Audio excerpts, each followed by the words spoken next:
Magandang araw po sa inyong lahat mga kababayan at welcome back dito po sa PNR at eto nga mga karbyo natin, tatlo po ang ating pag-uusapan at bibigyan ng reaksyon ngayong araw na ito. Ang una po ay patungkol dito po sa sinasabi ni President Bongbong Marcos Jr. na ako ang nagsimula nito. Ako ang nagsimula nitong lahat. Ako ang magtatapos.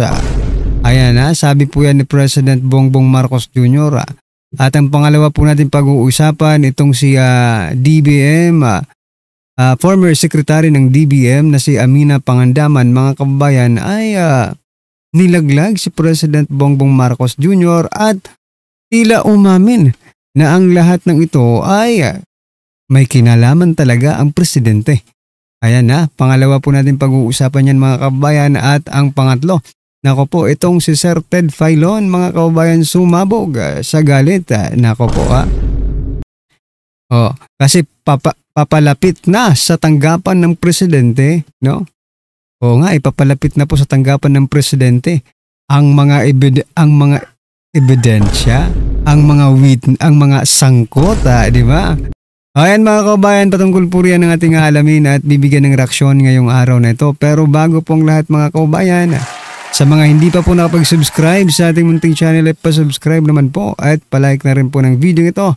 Maraming salamat at eto na nga, simulan na po natin to.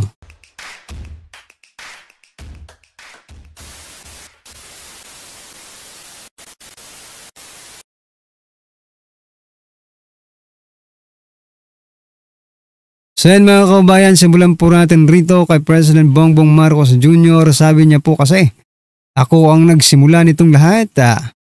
Ako ang magtatapos.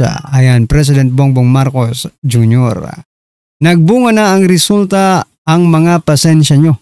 Sabi niya po Tiniyak ni President Bongbong Marcos ang walang tigil nilang pagkilos kaugnay sa pagpapanagot sa mga sangkot sa maanumalyang flood control projects. Kasunod nito ng kanyang anunsyo na mayroon ng warrant of arrest laban kina dating ako Bicol Representative Saldico at 17 pang iba. Ayan mga kababayan Asahan nyo, sabi niya po, asahan nyo po wala pong tigil itong aming ginagawa. At kahit na parang napakatagal ng ang dumaan na panahon, ako'y nagpapasalamat sa pasensya ng ating mga kababayan, sabi po niya. Ang masasabi ko lang po dito mga kababayan, kung hindi pa po si Saldico magsasalita, kakanta at ibubunyag ang katotohanan, hindi pa kayo maglalabas ng warrant of arrest, di ba? Iyon ang nakikita natin, di ba? O ikaw nga ang nagsimula nito at sa'yo dapat tumagtapos di ba? Ikaw ang nagsimula. Saan ba nagsisimula ang budget, di ba, sa presidente? Saan nagtatapos ang budget? Sa presidente rin siya rin ang pumipirmang huli, di ba? At ang tanong ko lang dito, kasi si Saldico po sabi dito, meron ng warrant of arrest laban kina dating ako Bicol Representative Saldico. Ang tanong ko lang, kasama po ba? Kasama po ba si former Speaker Martin Romualdez sa kakasuhan? Yeah. O yan ang tanong doon mga kababayan, kung kasama po ba si former Speaker Martin Romualdez sa kakasuhan. I think hindi po yata kasama si Speaker Martin Romualdez mga kababayan. No? Ano pong inyong masasabi dyan mga kababayan? I-comment nyo na lang at eto. Pasadahan na po natin ito pong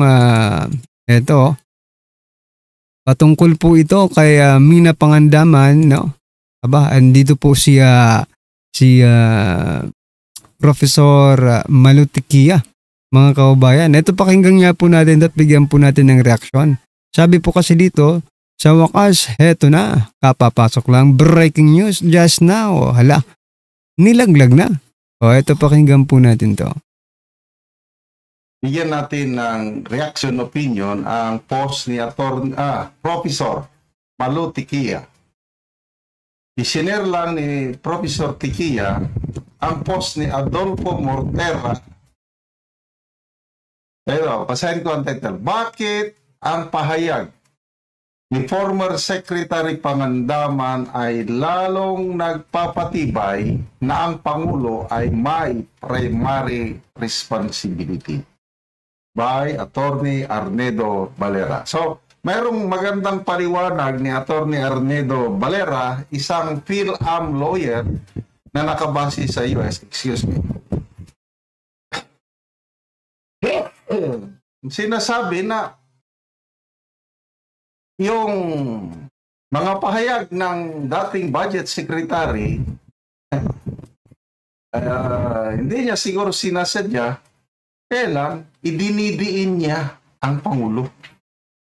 Nilaglag niya, unknowingly, nilaglag na niya ang Pangulo. Ako.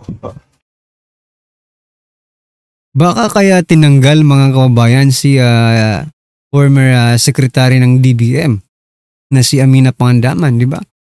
Dahil sa kanyang statement wherein, no, na nahuhuli po sila sa sarili nilang mga bibing, di ba? O nilaglag ang Pangulo, sabi nga. Ito ang pahayag ni Budget Secretary Pangandaman na lahat ng appropriations ay ordered by the President ay nasa National Expenditure Program. Titin ko, lahat ng appropriations ordered by the President is in the National Expenditure Program. Yung statement na yon ay malinaw na layuning pinapabulaanan ang aligasyong may 100 billion insertion sa BICAM. Ngunit, kung babasahin ayon sa itinakda ng saligang batas at mga umiiral na batas sa budget, mismong paliwanag niya ay hindi depensa. Sa halip, ito mismo ang naglalagay ng direktang pananagugutan sa Pangulo. Sa Mares Kulita, nagsalita ang dating budget secretary. Dinidepensa niya na walang insertion. Dahil lahat ng ulitin ko, lahat ng appropriations ordered by the President ay nasa net. That was not a defense. It was an admission na itong nangyayari ngayon, kung flood control anomaly, ang primary responsible, ang may pananagutan ay ang Presidente. So, unknowingly, nilaglag niya na ang Pangulo. Napakaganda po ang paliwanag nitong batikang abogadong ito. Napakagaling niyang magpaliwanag, Attorney Arnedo Valera.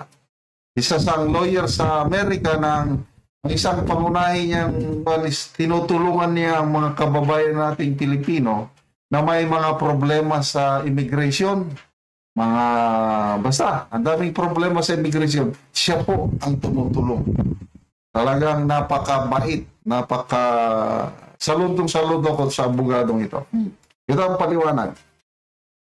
Narito ang isang masusing paliwanag batay sa batas at jurisprudence. Number 1, ang NEP ay hindi dokumento ng DBM. Ito ay dokumento ng Pangulo. So, may isinite siyang mga Article 7, 19. So, may basihan. Hindi ko na lang basahin dahil mahaba.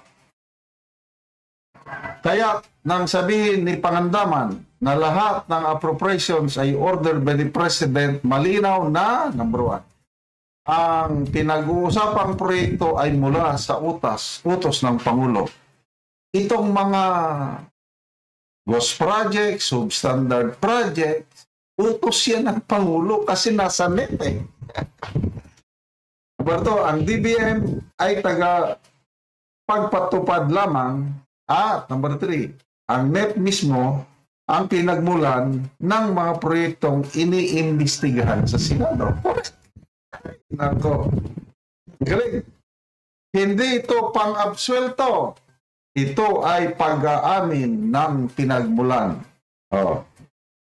doktrina ng qualified political agency. Ang kilos ng kalihim ay kilos ng Pangulo. Mula pa sa klasikong kaso, mayroong kaso dito sa Supreme Court.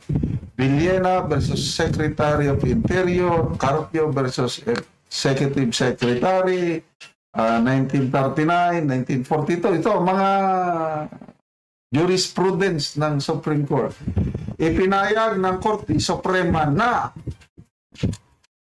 ang mga kalihim ay alter ego ng Pangulo. Ang kanilang akto ay akto ng Pangulo, maliban kung tahasang pinawalang bisa.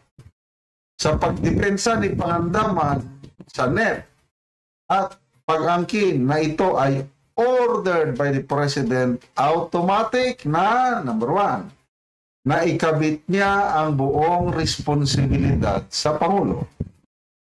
Kung tama ang NEP, kanya yun.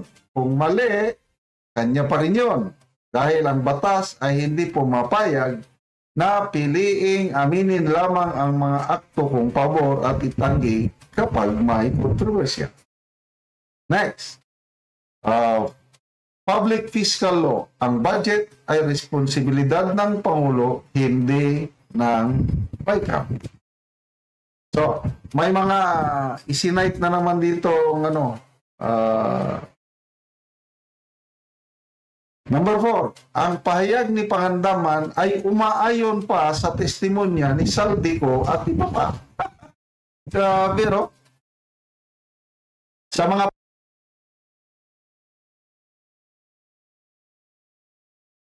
Yan mga kabayan, huling-huli na. Talagang nahuhuli sila sa sarili nilang mga bibig. Ito mga kabayan, sunod na po natin panoorin at bigyan ng reaksyon. Ito pong si Sir Ted Filon, kung saan, kumabog po sa galit dahil po sa presidente. Ito pakinggan po natin ito mga kabayan. Ito'y tungkol sa mga impormasyon ng dating speaker at ni Saldico para imbestigahan ng ombudsman. Ito ay tungkol sa mga impormasyon ng dating speaker Martin Romualdez at saka ni Saldico. Sana po pinabasa niyo muna sa inyong mga PR operators niya. So, anong ibig niyong sabihin dito? So, yung kanilang contribution sa pag-iimbestiga. Hindi sila ang iniimbestigahan. To be technical about this. Yeah, totoo naman. Okay. Dapat dito, kung ito po ay against Martin and Saldi, laban kay dating speaker. Kasi kung impormasyon ng dating, ibig sabihin, impormasyon na nanggagaling kila Martin Romualdez at Saldico. Meaning, magsasampa ng demanda based on the information coming from Martin Romualdez and Saldi. Sir, with all due respect, bakit po all of a sudden naglalabas ng ganito ang presidente? Assuming po na mali lang po yung construction ng sentence. Ang kanyang pinatutungparan dito ay laban kay Martin Romualdez. Kasi ang init na ng sitwasyon, girl. Talagang gusto nilang diffuse. Gusto nilang salagin ito pong papalapit na sa tanggapan ng presidente. Kumbaga umuusok, gusto nilang patayin yung usok para bago pa lumaki yung apoy. Hindi may tatanggi. Standing on shaky ground ngayon ang Pangulohan. Kaya kinakailangan niya mismo mag-update tungkol sa kanyang pinsan at sa kanya rin pong best friend dati na si Saldico. Kapatid, early today, si Pangulong Marcos po ay naglabas ng kanyang statement, no? Yes. Pwede mapakibasa mo nga ulit yung konteksto na kanyang sinasabi? Eto na ulit mga kapatid, sa mga hindi po nakaabot kanina, maaga-aga ito, bandang mga 6:00 pa lang ng umaga, narito po ang statement ng Pangulong Marcos Jr. na nakapost din po sa kanyang Facebook page. Sabi niya po ulit dito, babasahin ko mga kapatid, magandang araw po sa inyong lahat. Kagaya ng aking nasabi noong nakaraang report ko, ay patuloy ang pagre-report ko sa taong bayan tungkol sa mga kaso at saka sa mga impormasyon. Baka hanggang report lang ito mga kaubayan, di ba? O ngayon, nagre-report na naman ng presidente, di ba? O ang patanungan natin, bakit puro report lang, di ba? Hanggang report na lang ba tayo mga kaubayan? Hindi po ganyang klase na presidente po ang ini-expect namin, no? Yung presidenteng talagang consistent umaaksyon, may prinsipyo, di ba? Kaso ang presidente po natin ngayon, mga kababayan, taliwas sa inaasahan nating lahat, di ba?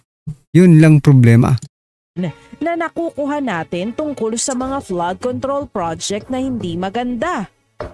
At kaya ngayon ay nais kong ipaalam sa ating mga kababayan ng ICI at saka ang DPWH ay lahat ng nakuha nila na impormasyon ay ire-refer, ibibigay na sa ombudsman para imbestigahan ng ombudsman.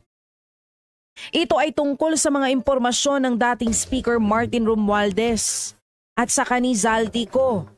Pag nakita lahat ng ebidensya, baka mag-file ng kaso ng plunder o anti-graft o indirect bribery. Malakas naman ang loob natin na yung ombudsman ang ginagawa lamang ay sumusunod sa ebidensya. At kung saan tayo dinadala ng ebidensya, doon pupunta ang ating investigasyon. Maraming salamat po. Magandang araw po sa inyong lahat. Okay. Syukran. Ay, walang syukran. Wala pong syukran sa dulo. Oo, kay VP Sara pala yun. Oo, this is a video message. Tapos ito po ang caption kasi wala kang social media. So caption ito ang tawag dito. Oo. Anyway, ako sa akin lang kanina para meron lang pong kaunti lang pong question doon sa construction of the sentence kasi ang sabi niya rito, ito'y tungkol sa mga informasyon ng dating. Kumbaga, ito ho informasyon contributed by Martin Romualdez and Zaldico. Dapat ho dito kasi kung totoo na ang gusto niyong tumbukin na sa mga kasi ho admittedly huwag na ho tayo magpaligoy-ligoy pa. Opo. Nanganganib, delikading. Kumbaga po shaking. Kumbaga po unstable ang panguluhan. Come on, di ba? Ito ba ho ay isang pahayag na maaaring seditious mong ituring ninyo?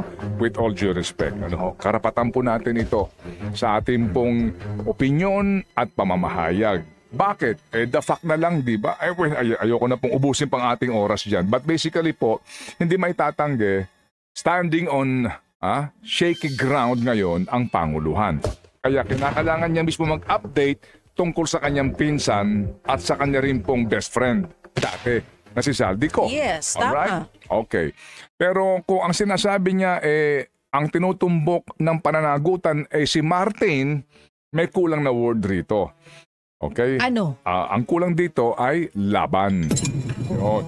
Kasi pwede kang lumusot dito pag sinabing, ba't wala pa si Martin Romualdez? Ba't wala pang kaso? Correct. Bakit wala pa siyang hold departure order? Anong Ba't wala pa fresh order? Bakit? Kasi ang sabi ko naman, di ba, ang mga informasyon, okay, okay, ay tungkol, ang mga impormasyon ng dating speaker, yon ay tungkol sa mga impormasyon ng dating speaker. So, yung kanilang contribution sa pag-iimbestiga, hindi sila ang iniimbestigahan. Okay? Pwedeng To be technical about this. Yeah, totoo naman. Okay? Oo, Okay. dapat talagang binabasang maigi kasi yung bawat salita Ito ay pwede tungkol sa mga impormasyon laban Yan. sa dating speaker. Yan. Okay? Yan. Okay. Kasi po lumalabas dito, nagbigay ng informasyon si Martin at si Zaldi. At aalamin kung may makikitang ebidensya. Correct. O Okay. pwede nating ilagay yung laban sa ito ay tungkol sa mga impormasyon ng dating Speaker Martin Romualdez. Laban. Kay Zaldico. Okay. Laban kay Ganito. Zaldico naman. Oo. Ito po ipinapangalandakan po ng ating Pangulo ang ICI. Mr. President. Pinagmamalaki niya yan. Ito pong ICI na ito, with all due respect, ay siksik-liglig sa napakaraming inconsistency. Una, Kabayan, no? Correct. Yung ICI, wala tayong napapala dyan, no? Alam niyo, gastos nga lang yan ng gobyerno. Kasi doon pa lang sa pag-amin po ni Zaldico, supposed to be mag-focus na po tayo doon sa pag-amin ni Zaldico. Kasi nung hindi pa po umaamin si Zaldico, lahat po ng mga daliri ng mga Pilipino, even the officials, no? Ang tinuturo si Zaldico. Nang umamin na po si Zaldico, mga kaubayan, anong nangyari? binabaliktad din naman nila. Kapag tinuro mo po ang isang tao na siya po talaga ang mastermind, di ba? Tapos, mayroon pa palang mas ano pa sa kanya, mastermind. Dapat doon na po tayo mag-focus. Sayang lang ang pera dito sa ICI, mga kabayan. Isipin mo, hanggang sa katapusan lang ng taon, yung budget nila, 41 million. Diba? Makakasave pa sana tayo. Una ha, oo. Nagsabi sila doon sa Senado na magiging open na sila sa kanila pong mga hearing. Live stream. Umuo doon, nangako doon, hindi naman pala totoo. Pag-aaralan pa daw. Yung kanila pong sinasabing panuntunan, rules, aba ang tagal. Ano yan? IRR ng Republic of Justice? Tsaka kung matatandaan natin, ang Justice. sabi pa, nung una, tatanungin daw yung witness kung okay sa kanya na i-live stream. Di ba may mga ganun pa silang pahayag? Kailangan pa ng guidelines. Ganon. Sabi nga ni Ombudsman Boying, yun daw pong kanilang preliminary investigation, ila-live stream nila Ay, nyari. Pag nangako na siya sinabi ngayon. naman niya, yung mga susunod. Okay, so abangan natin to, di ba? Kayo po dyan sa ICI, pag-aaralan pa yung rules. At ito pa ang pinakamalaki ditong kabalintunaan dito sa ICI. Again mga kapatid, tinagalang ko po, lalo na po si former Secretary Babe Singson. Ang akin dito lamang pagtansya, baka overruled siya, no?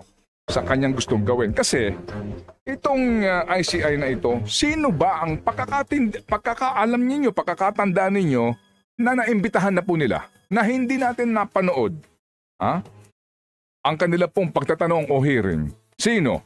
Sabi po sa report na ito, si Manny Bonoan, Mark Villar, Bulacan 1st District Engineers Henry Alcantara, Bryce Hernandez, JP Mendoza, Curly and Sara Discaya, Heart, Senator Chis Escudero, Grace Po, Navotas Congressman Toby Chanco, si Senator Vince Dizon. Senator, hindi naman senator, DPWH secretary yan. Oo, tatakbo ba? Ba't mo nagagalitan? Hindi nalito lang, baka ibang senator na basa mo. Mo na naman tono mo sorry. Sige, tuloy mo. Napansin mo, tahimik si senator ngayon? Aspiring senator siguro. Parang walang... Hindi, kahapon meron siya. Parang naubusan ng bala ha. Oo. Parang, kahapon sabi senator, niya. di ba nangako ka, pupunta ka ng Leyte, tsaka ng Samar, at tsaka ng Ilocos para mag-inspeksyon? Baka na busy. Senator? Boboto pa naman kita. Tatakbo ba siya? Parang nanahimik yung si Senator. Pansin nyo? Kahapon meron siya. Parang Nandun siya sa auction. Nandun siya sa auction kahapon. Kinalaman mo sa auction. Yun ang nga rin pinagtataka ko. Mabuti may kung substandard ba yung... may representative din ng ICI dun Oo, sa auction nandun sila. Yun daw ang patunay na talagang makakamit na natin ang hustisya. Anong kinalaman mo sa auction? Nandun sila. Hindi sila tahimik, nandun sila. Kayo talaga. Bakit? Substandard ba ang Rolls Royce? Hindi ko sure kung substandard ang Rolls Royce. Sige, tuloy mo. Vince Dizon. Cathy Cabral. Si Cathy. Si Cathy Cabral. Si Yusek. Si Cathy pala yun. Senators Joel Villanueva, Jinggoy Estrada, at kinatawan ng Anti-Money Laundering Council. So far po ito meron mang bago. Alam nyo itong si ICI na to. Pero lahat po ng sinabing yun mga kababayan, ni isa. Wala po tayong napanood, wala po tayong narinig. No? Kumbaga bulag, pipi at bingi ang taong bayan sa ginawa nilang investigasyon. Ang dami na pala nilang in-invite, no? Pero tayo, hindi natin narinig ni isa sa kanila. Wala tayong nakitang mga video, audio recordings na pwede man lang magpatunay na talagang ito ay nangyari. Ay, nako po mga kababayan. Anyway, ano po ang inyong opinion, reaksyon patungkol po sa video ng ito mga kababayan? I-comment nyo na lang po sa baba. Maraming salamat po. Please don't forget to like the video. Maraming salamat po.